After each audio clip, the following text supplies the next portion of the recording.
He has done his B Mechanical Engineering from University of Madras, and he has done his MBA from IGNOU, New Delhi, and also he has done his PhD, doctorate on Anna University. In addition to that, he has a diploma in natural yogic therapy from IBAM Kolkata. He is having 25 years plus experience. He is mostly with with Caterpillar India Private Limited, Tiruvallur, at various positions. Currently, he is the NPI, and he is the head of Caterpillar India Private Limited.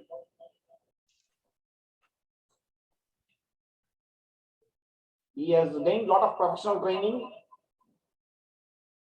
He is a certified Six Sigma Black Belt and Six Sigma Green Belt in DMAC and DMEDI methodology.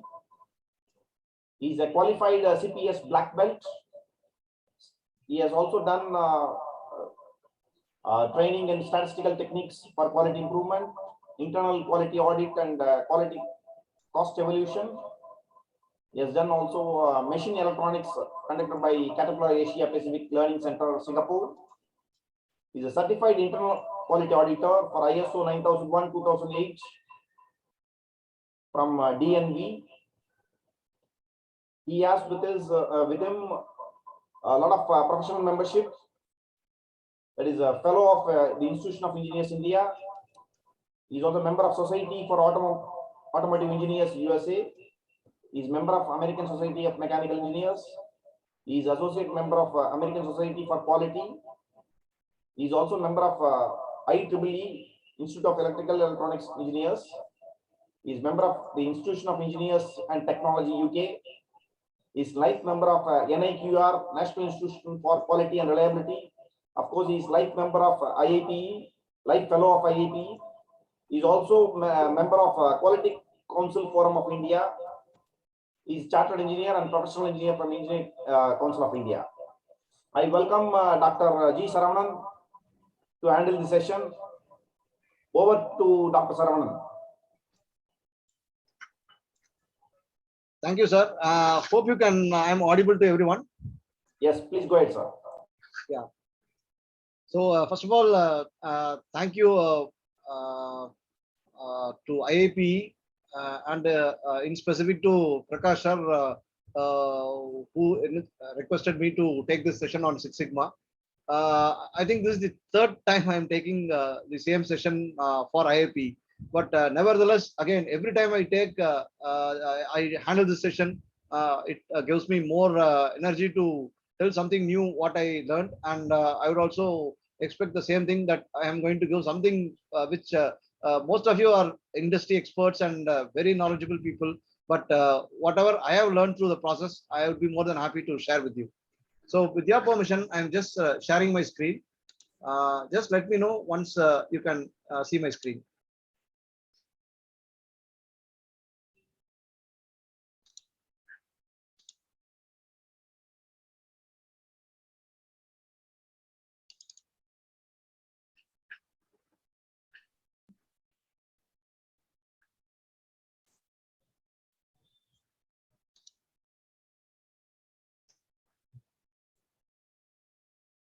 Can you see my screen? Yes, we can see, sir.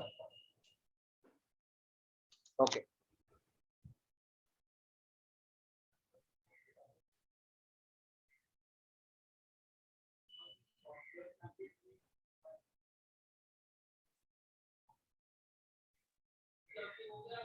Okay. So this is going to be a quick overview session on Six Sigma.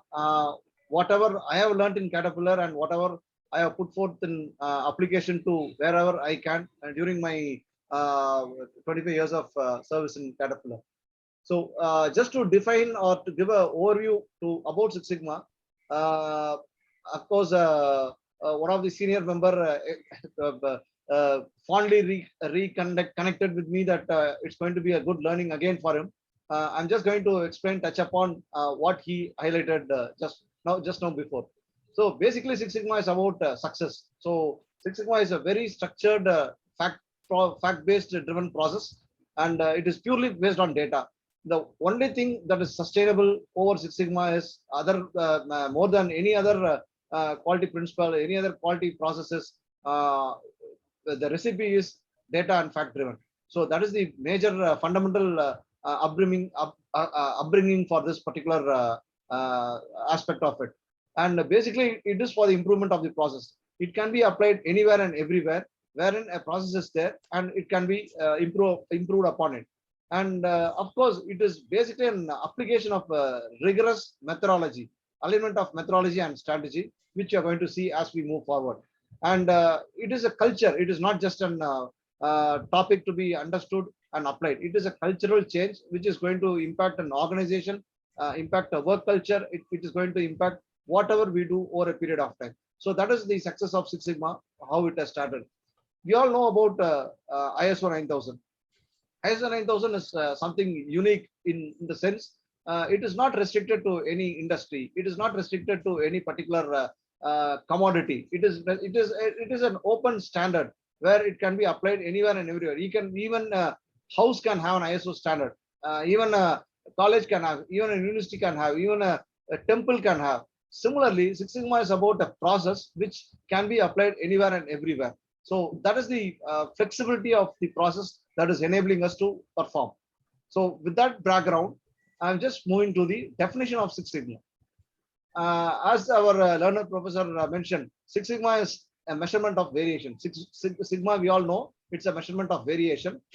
Whenever it is 3.4 defects per million opportunities, when we have 1 million opportunities of to make a mistake, and if there are only 3.4 defects found in that, it is almost near perfection. It is called Six Sigma level of performance. So it is a method for improving a process, and definitely it's going to be a disciplined application of statistical tools. So when we say 3.4 defects per million opportunities, it is almost zero. It is not zero. It is not 100% okay. It is 99.99994 times perfect. So it is after point, it is 999, 4 times 9 plus 4. So it is 99.99994 times accurate of whatever we are going to do. One country, I would say one country is not a big advocate of Six Sigma. By this time, you would have all guessed it. Can anyone say which country is not a big advocate of Six Sigma?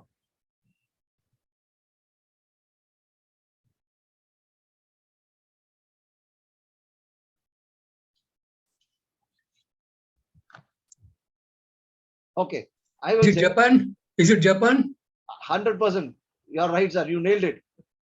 Japan is one country. They are not for all these near perfection, almost perfection, close to perfection. They want only one thing, it's perfection. So that is why this concept was, it was started, though Six Sigma was started by Motorola, and it evolved from there. Caterpillar took it in 2002 and started to implement to its entire gamut of organization across the globe. Right? Excuse me. Yeah. Excuse me. Japan seems to have claimed a 15 sigma accuracy. That okay. means 000. Yeah, 000. Yeah, 15 sigma. 15 sigma. 15 sigma. So far away from Six Sigma. Yeah, far away from Six Sigma. True, sir. And for them, it should be 100%, as simple as that. Let us not even think about 15 sigma, even beyond that. So that is why Japanese standards are more stringent, more precise than whatever we see in the industry. And in 2002, this was started by Caterpillar. This was acquired by Caterpillar, and we started to apply everywhere throughout the globe. And the higher the sigma value, as our professor told, more is the accuracy and the less chance of getting into defects. And why we stopped with Six Sigma? I'm going to touch upon that as we move forward. Okay. Yeah, I used to take this session for all the college students and young professionals who are into engineering. So to make it very simple, the first definition of Six Sigma is 3.4 defects per million opportunities. If anyone, because when I go to campus selection, when I go to colleges, one of the tenets I look for, it is not just the knowledge that acquired during the course, but the knowledge that they acquired as part of their application. So one such thing that comes up to is Six Sigma. So when I ask what is Six Sigma, the least answer I would expect from the students is at least to say it is 3.4 defects per million opportunities. Perfect. So that is one way of telling it. The other way of is to put out is, okay, the first output of Six Sigma, the first outcome of Six Sigma is to reduce the variation. So we all know that the variation is the tolerance. In industrial parlance, it is tolerance. Assume it is 10 plus or minus 2. So it can be between 8 to 12. So any component that comes between 8 to 12 for a tolerance of 10 plus or minus 2, it seems to be okay. So automatically the quality department accepts it, and it goes for the fitment and next processing. So the first aim of Six Sigma is to reduce the variation, meaning to say, let the tolerance not be 10 plus or minus 2, let it be 10 plus or minus 1. So the tolerance band reduces by 2 mm or 2 centimeter, whatever, by 2 units. So the tolerance changes from 9 and 11. Instead of 8 and 12, it becomes from 9 and 11. So the first aim of Six Sigma, the first purpose of Six Sigma is to reduce the variation, which is the first aim. The second aim of Six Sigma is to align to the mean, meaning to say, let the variation be so minimal, it is aligning to the nominal value. That is, if you take the example of 10 plus or minus 2, now initially we have reduced to 10 plus or minus 1. Now, whenever the value comes close to 10, the variation becomes thinner and thinner and thinner. So the second purpose of the Six Sigma is to align to the mean. So I used to advocate to the students, whenever you ask about Six Sigma, first thing you need to say is 3.4 defects per million opportunities. Second, it is the process where it is to reduce the mean, reduce the variation, and second is to align to the nominal value. So this is the definition, I would say, for these people to easily understand and advocate. Okay, now I'm coming to the real example. Okay, I used to ask, whenever a student, when our students or when our children get 99.9%, 99.5% in curriculum. Tomorrow is the NEET exam. Students are getting ready to write the exam. And when a student scores 99.5%, what we will say? We will appreciate the student, and that is world class. I would say that is considered to be one of the best score any student can get, and the college or the university or the parent, everybody gets happy, and that is considered to be very good. So when we compare that with the Six Sigma parlance, assume that we have 2 accidents a day at major airports. So we will not understand, we will not accept that. But the airport authority may say, still we are 99.5% accurate, which conforms to 3 to 4 sigma level. Is it okay? Definitely it is not okay. Similarly, 210 minutes a month without electricity. So India is a different story. This is most of the inputs came from US. 210 minutes without electricity is not acceptable. And the electricity board may say we are still 99.5% accurate. Still it is not okay. 2,500 incorrect surgical procedures a week. Not at all acceptable. Wrong operations performed on a candidate is not acceptable. And still the hospital may claim, no offense to anybody, the hospital may claim we are 99.5% accurate. Still it is not okay. 20,000 pieces of mail lost an hour.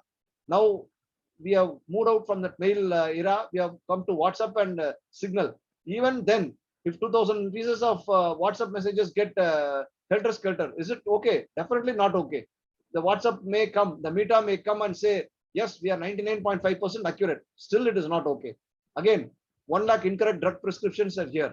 Definitely not acceptable. So the underlying meaning is, as a customer, even 4 sigma, which is equal to 99.5%, is not good enough. Though it is good for a mark, though it is good for a NEET score, though it is good for a IIT score, it is not good from an industry parlance, getting 99.5 defect free. So it is required to move further and further above. Okay. With that saying, the levels of Six Sigma. So if it is 1 sigma, it is 6,90,000 defects per million opportunities. Dr. Saravanan? Yes, sir. Just there is a request that they want you to go slow little bit. Your speed. Okay. Fine. Thank you. Thank you, sir. So any doubts on this slide? Any clarity you need in this slide? Fine. So this is the slide saying about the sigma level. So the sigma level starts from 1 sigma, and I have mentioned till 6 sigma. As Professor told, it goes beyond that, but still I stopped with 6 sigma. It starts with the 6,90,000 defects per million opportunities and grows so on and so forth until 3.4 defects per million opportunities. Can anyone say why we stopped at 6 sigma? As Professor Agrawal told, it is 15 sigma in Japan. We can even go to that level and go beyond that. But why we stopped at 6 sigma? And why are we advocating that?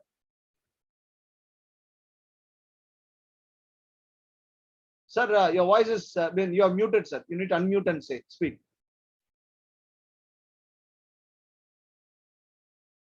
Agrawalji, you are muted. I think you are speaking, but you are muted. Am I audible now? Yeah, you are audible, sir. See, the question is because we have that chalta hai attitude, So if we come close to even 10% also, people say, okay, anyway, let the customer cry.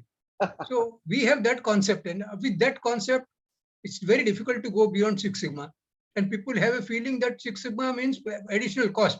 Actually, it doesn't cost anything. It saves you money. But people have that wrong notion, and nobody wants to try, except some few firms in South, like that automobile groups and all that. They have done excellent jobs. But rest of the people, actually, they are taking it easy. I want to add something here. Yes, sir. In Bombay, you have Dabbawalas, you know that? Yeah. So Prince Charles had come to give a present, a whole lot of money to these Dabbawalas, because there was an exercise conducted by Bombay where they said that let us try and see how many customers are not satisfied. So everyone who had adopted the process of getting his afternoon tiffin box from these Dabbawalas, they were asked, how many days you did not get your dabba during the entire year? And they found that there was not a single person who said that they did not get it. So it was much beyond 6 sigma. I'm giving you another positive aspect of the service level, which you talked about, where the service quality level, the customer expects the dabba to come to him in the afternoon at the time when he's supposed to eat his lunch in the office, and he gets it. So that may be an example where Professor said it in terms of engineering, because in engineering, you will never get 6 sigma in my country, because we are so lack of quality that we don't understand the importance of 6 sigma. But the fact is that service quality level in India is so manually driven that we have achieved 6 sigma quality where there is no engineering requirement. So I thought I should mention this because it's another positive aspect of the Indian economy, as well as a negative aspect to Indian engineering fraternity.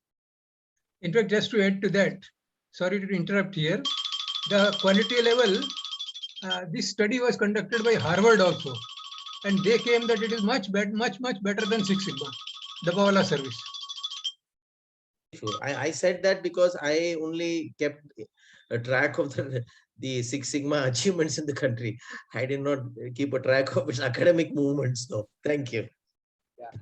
Thank you, Kannan sir. And Hi, Munna, how are you? How are you? Happy birthday. Yeah. So the yeah, you nailed it right, Kannan sir. Like the Dabbawalas whom you mentioned, it is not even 6 sigma, or it is not even 15 sigma. It is beyond that. It is 100%. So there is no defect throughout the year for any person who gets the dabba on time. So that is the thing. But from an engineering perspective, from an engineering industry parlance, it is very difficult to get to that culture. So the time, effort, and money. So we call it as STEM. The time, effort, and money spent to go from 6 sigma to 7 sigma to 8 sigma. It is enormous, I would say. So that pulls down to stick on to the sigma level.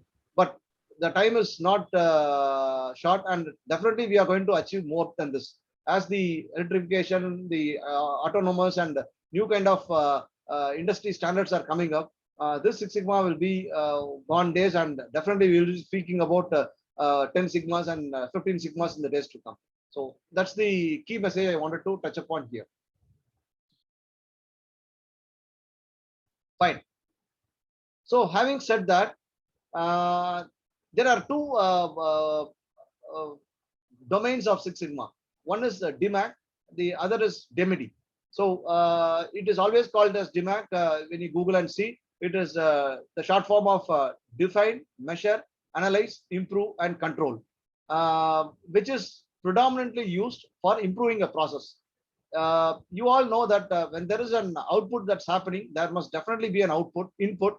And when there is an input and when there is an output, there is a process that's happening in between to make that output happen. So whenever there is a process, 100% there will be a process variation. So there cannot be a process typical happening exactly the same at the same microsecond. So there will be a variation. So whenever there is a variation, there is an opportunity to improve the process. There is a process, there is an opportunity to reduce that variation to improve upon it. So that is why this domain of Six Sigma, DMAC, define, measure, analyze, improve, and control is applied to improve the process, what we are seeing today, to improve the process to tomorrow. So this DMAC process has its own 5 elements. So define, as you all know, most of the time, we think defining a problem is the most simplest thing. So when we go to a doctor, we always tell about the symptom. We are having stomach ache, and that is what we want to tell to the doctor. And when a doctor gives medicine based on the symptom, what he listens, that is not right. So he needs to look upon the root cause. He needs to find why that stomach ache. Stomach ache is only a symptom. The root cause is something else. So when he digs deeper, when he asks multiple questions to us, what did you do? What is the different thing you did yesterday? What is the different thing you did day before yesterday? What are the things you had? When he probes into that and find the root cause and then give medicine for that, that will be a permanent solution. Otherwise, when he thinks it's the symptom is stomach ache, he gives a medicine for stomach ache, it would be a different issue. So definition of a problem is very, very important in any case. So that is why define comes very, very important in the define DMAC process. Second is measure. As I told, Six Sigma is basically a data and fact driven process. So whenever a data and fact driven comes, measurement is of key importance. So the past data clearly mentions the data, what it has happened over the period of time, and collection of data after getting the process fixed will also helps us to understand the before and after of the process. So measurement plays a very key important role in this DMAC process. The third important thing is the analyze, where we really get into the root cause of the problem, find to get into the actual root cause and try to get solution for that. So the analysis is a key element in the DMAC process, where we try to understand the root cause and try to solve it so that it doesn't recur again. The fourth element or the aspect is the improved performance. Once we find the root cause and once we find the solution, we need to apply the solution and see how it performs, how it improves the process, whether the process, the solution what you are given is really improving or it is deteriorating the process. So that is the fourth phase of the DMAC process. And the last phase is the control performance, where most of the time the issues comes is we don't we arrive at a solution, we give the solution to the if you take an example in my office or in industry, we arrive at a solution, we give the solution to be solved, but we don't ensure that whether the solution is properly applied or it is sustained over a period of time. The sustenance of the solution, if it is not done properly, it will revert back to the old situation and the problem will start recurring again and again and again. So that is why control performance very important, at least to a period of time where the system is set to level, it won't go back to the original requirement. So these are the 5 stages of DMAC process, where it is called as the improvement process: define, measure, analyze, improve, and control. Any questions on this?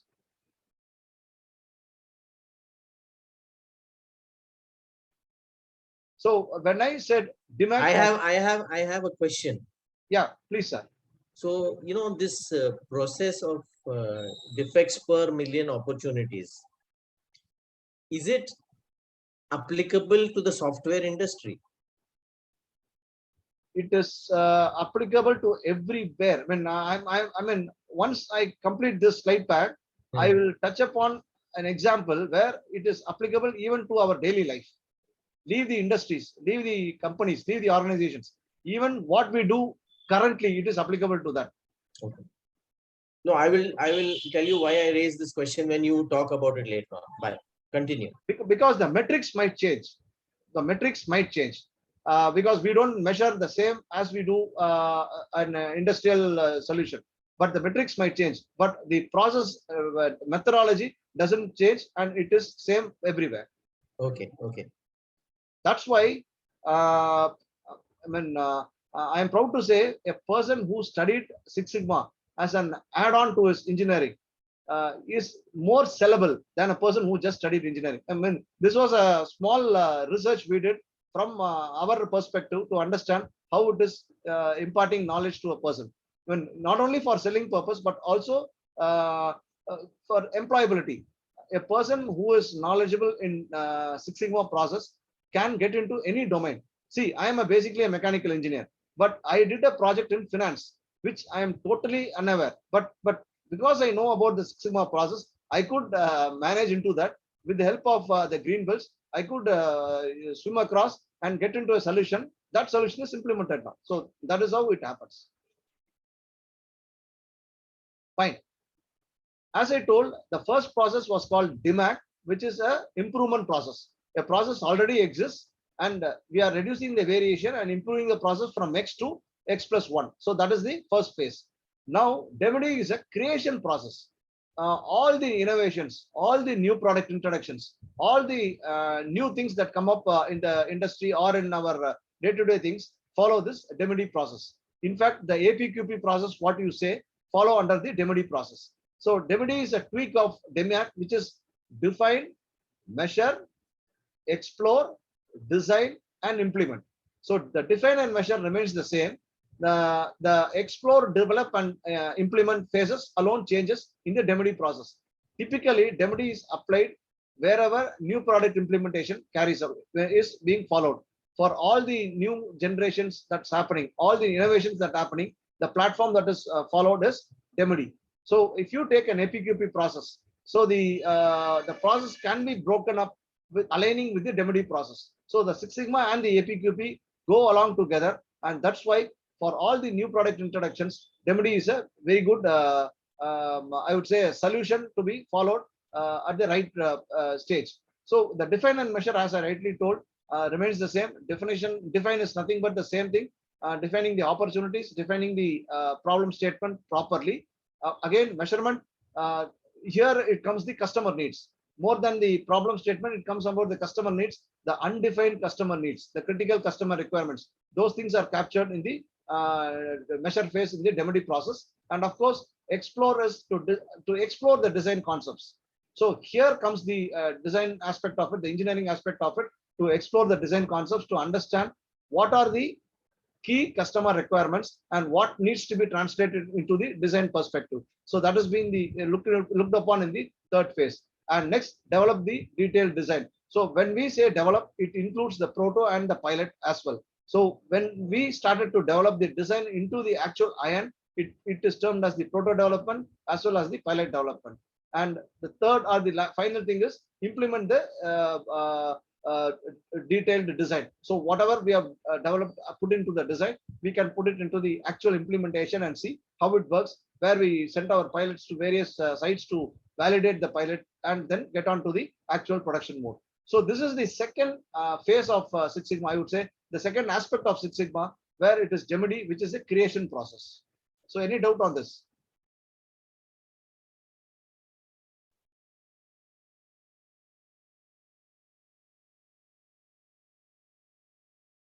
Okay. So as I told earlier, to answer to Mr. Kannan's question, why Six Sigma is applicable to me. So whenever there is an output, definitely there is a process. So whenever there is a process, there is a process variation. So whenever there is a process variation, there is a Six Sigma opportunity to be applied and to be followed. So Six Sigma can be applied to all functions, all disciplines, all business processes. It is not restricted to any particular domain or any particular industry. So that is why a Six Sigma person who is well versed in Six Sigma, he can be a green belt, he can be a black belt, he can be a master black belt. Is a most sought over person in the industry. At least in my industry, where engineering industry, a person who is knowledgeable in Six Sigma is taken for all the improvement activities and for the development of the organization. Okay, having said that, for the people who doesn't know, these are the available roles. I would say the Six Sigma roles calls for. So I would say a person who is understanding of Six Sigma becomes a yellow belt. People who understands the course of Six Sigma, what is Six Sigma and why is it and where it is applicable. When he gets an overview of Six Sigma, he is termed as a yellow belt. And green belt, as you all know, these are all subject matter experts who spends 20% of their time over and above their actual work for contributing to the Six Sigma or development process. So those people are called as green belts, and they are trained people on the Six Sigma process at least for 4 to 5 days. Black belts are 100% dedicated people who are trained people on Six Sigma concepts for 4 months, who take up projects and solve business solutions, provide business processes and improve the business activities. So those are all full-time people who work on the projects. Those are people are called black belts. Master black belts are the people who train the black belts, who are all black belts, who are experienced and who are coaches for the black belts. So those people are called as master black belts. Next comes the process owners. Most of the time, any Six Sigma fails because we don't assign a process owner. The key thing is the moment you get onto a measure phase, when you are out of the measure phase, you must have, by that time, you must have identified the process owner who is going to own that process and take it forward. So that is very, very important. So the process owner are very key the moment you get on to the third phase of the DMAC or the DMD process. Project sponsor, who is nothing but who is going to give the project to you to solve it. So he is called as a project sponsor. Deployment champion and executive leadership are the top level leadership positions in the organization who believe in Six Sigma. So these are the two categories who believe in Six Sigma, who thinks Six Sigma will help the organization grow and gives that opportunity to exhibit the Six Sigma process over the organization. So I would say these are the different Six Sigma roles available, which we may get into, we may fit in any of the roles.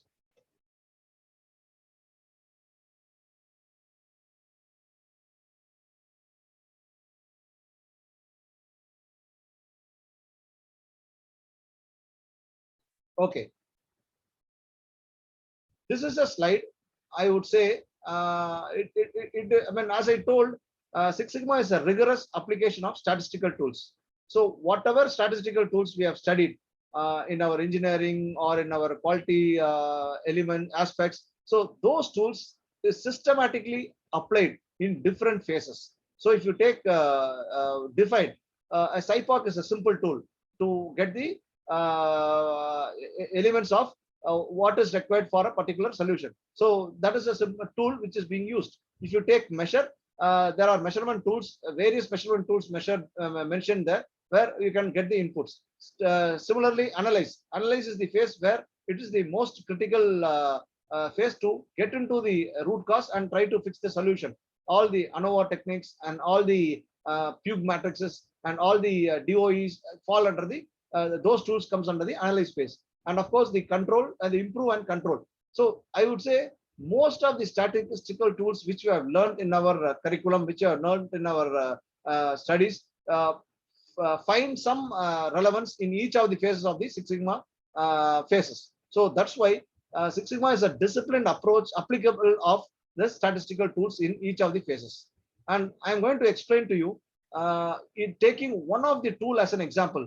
If you see the analyze phase, Pug matrix. Pug matrix is a matrix where you can take a call, you can take a decision whether the thought process what I am taking is right or wrong, whether to go this way or that way, whether to proceed or not. So there might be a situation in life, there might be a situation in our business solution whether to take a call, whether to go ahead or to not to go ahead. Take for example, as Mr. Kannan told, you wanted to bid for a particular project, whether to bid for that or not. So in simply we can say whether it's going to give benefit to the organization, am I okay or not? So if you think from a broader perspective, it may not it not be relevant, or it may not be that much complicated. But when you do a cube matrix and see, it may reveal many things which were hidden, which we may not even looked upon it. I will show you an example what I did for solving a very simple day-to-day problem of everybody looking into that, and how he got solved because of that. Okay, so this is an problem solving methodologies. Again, Six Sigma is not the one thing. There are different problem solving methodologies which we have come. PDCA is one, AD methodology is another, DMAC, again the Six Sigma is here, and of course Kaizen. So every industry, every organization has their own way of doing it. And one thing again I wanted to tell about Six Sigma is it is successful to predominant extent because it is facts and data driven, number one. Number two, it has a control mechanism. So for 1 year, even though I do a Six Sigma project in my organization, until the 1 year period is done, all the loopholes are closed. The sustainability index is completed. I cannot close the project and come out. So that clearly gives an indication Six Sigma is very robust, that I cannot do and come out easily. So I need to do it, give the solution, and see whether the solution works at least for a year, and then sign off. So that is why Six Sigma is very robust, I would say.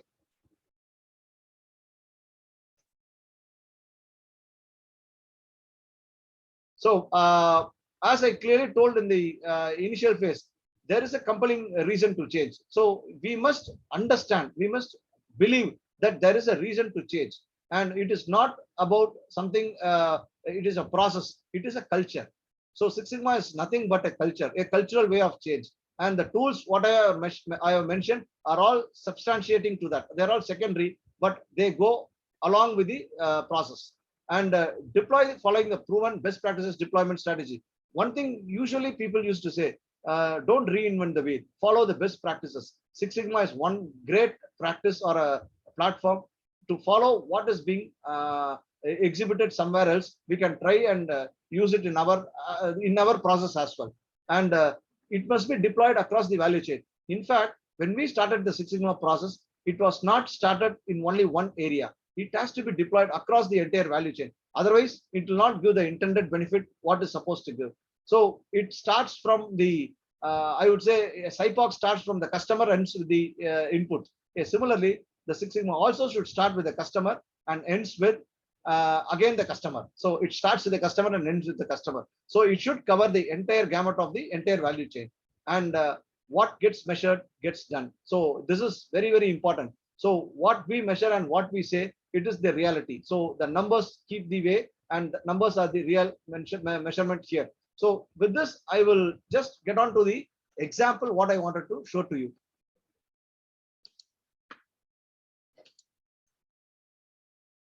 Okay, before going to the example, I will just preempt this audience on why I'm going to tell this example.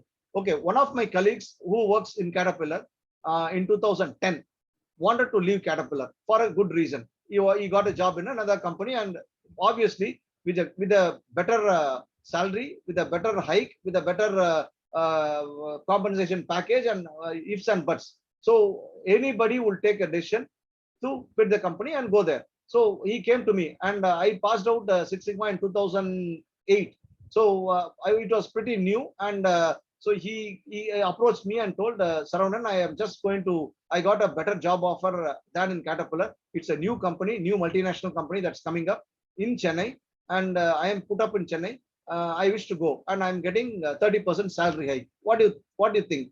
Definitely, a normal person would say, please go, give an opportunity, and if possible, look for a job for me also. So that is a normal mentality any person would think about. But incidentally, I thought, why don't you just look into this Six Sigma tool and see how it works. So we took an example of a Pug matrix and see how it's going to work. So for a Pug matrix, we need to have the factors or the elements of the particular issue. So I told, for selecting a company, what are the things you will look for?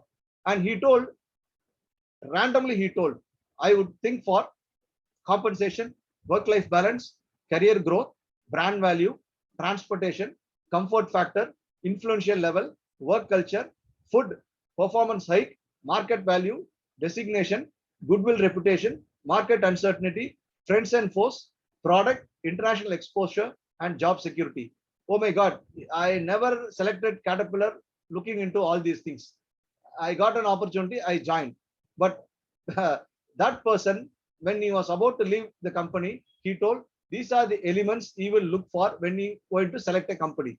Okay, I just jotted down here, and then I told, for which element you will give more weightage, for which factor you will give more weightage. He told, of course, compensation, I will give more weightage. I told to put in a scale of 1 to 10. So he told 10 I will give for compensation, work-life balance is 10, then career growth is 9, then so on and so forth. He was giving values for different elements. So he was giving the weightage in that way. Second, the next aspect is, I told him, for a Puke matrix, there must be a comparison factor. I told, whom would you compare this company, Caterpillar company, and the new company with the comparison factor? He told, the current existing facility or the factory manager of Caterpillar would be the benchmark for me. I would compare my position in Caterpillar with that particular factory manager in Caterpillar. Similarly, I would compare my position in the new company to the factory manager of Caterpillar. So I just put as SG25, just an example. So I used to say, you compare yourself in Caterpillar along with the factory manager in Caterpillar. Similarly, you compare yourself in the new company along with the against the Caterpillar manager or the facility manager or the factory manager in Caterpillar. So this was the statement what I gave. He told, okay. Then I start to put these scores. So first thing I told, for compensation, in a scale of 1 to 10, what would you put for XYZ? XYZ is the new company. What would you put for the new company? He told, I will give 7.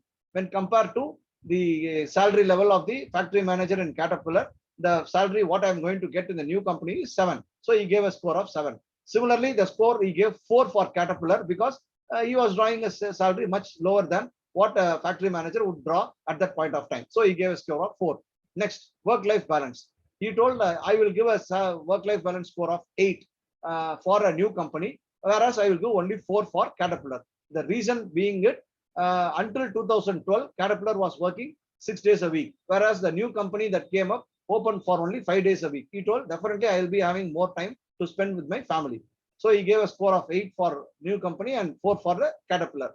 Similarly, career growth. He told, since I'm going to be the first employee in that company or the first set of employees in that company, the growth will be more for me and I'll give 8 for that. Whereas Caterpillar, there are many people, I'll give 6 for that. So similarly, he gave different values for both the companies comparing with the factory manager of Caterpillar. Okay, then I did the weighted score. So 10 into 7 is 70, 10 into 4 is 40. The second row, 10 into 8 is 80, 10 into 4 is 40. The third row, 9 into 8 is 72, 9 into 6 is 54. So we did a weighted score. And when we summed up the score came to 595 for the new company, 696 for Caterpillar. He was really shocked. He told, I should haven't come to you because if I had come to you, I would have taken a decision and moved out and put my papers and joined. This chart clearly shows Caterpillar is a better option. And I told, this is not horoscope. This is not something new. This is what you told. It is. It has no intervention of me. It is whatever you told. You only selected the factors. You only gave the weightage. You only scored individually against for each of the companies. And this is the weightage score that came. So it is absolutely your intention and you have done it. So anyone who sees this will try to stick on to Caterpillar and will not try to move out. So you know what really happened? For some reasons, because of his project couldn't be completed and the new company couldn't give that much time to leave, he was forced to be in Caterpillar. And today, even after 10 years, this happened in 2012. and this is 2022. This gentleman is still in Caterpillar and still working. He has not reached to the factory manager position, but still he is in a very senior position. But you know what happened to that organization? That got closed. I mean, I'm not saying because of this and that, but the decision making process at the right time, when he was in a dilemma whether to go or not. I mean, this is a simple tool. It is not engineering. This is not software. This is not anything beyond the medicine. It is as simple as anyone can encounter these kind of situations in our daily life, which this tool really helped. This Six Sigma tool, which really helped him to understand. Whether he follows it, whether he doesn't follows it, doesn't matter. But the rigorous application of the tool, the methodology which he followed, helped him to arrive at a simple decision whether to move or stick on to here. This is one example. And this is one another example which will be definitely useful to most of you and your children or their children. This is example of how to select a bride or a bridegroom rather. This is again looks funny, but it is a fact. It was a real-time example which I did for a person who was working with me, a colleague who was working and who wanted to get married. The same story continued. I told there are three options. She told it's going to be an arranged marriage. My parents are giving options, but I'm not sure whom to get married. I mean, that's up to you. It's your person thing, your parents' wish and your wish, and based on your family culture and other things, you have to go about it. But because of Six Sigma, I thought, why don't you apply this tool and see how it works? Again, the same thing. I asked, what are the factors you look for when you look for a bridegroom? In fact, definitely I would have not got married if she told all these things at that point of time. Education, position, salary, family background, character, property, location, smartness, living standard, past life, horoscope, liking, privacy, possessiveness, compatibility, age, and siblings. So, I mean, the list goes on and on and on. But these are the things she told me. These are the things I will be looking for when I'm going to select a person. Fine. And I told the same thing. What is the weightage? And she gave a weightage at that point of time. I told these things will vary even for you from time to time. It is not permanent. But at this point of time, today is so and so date.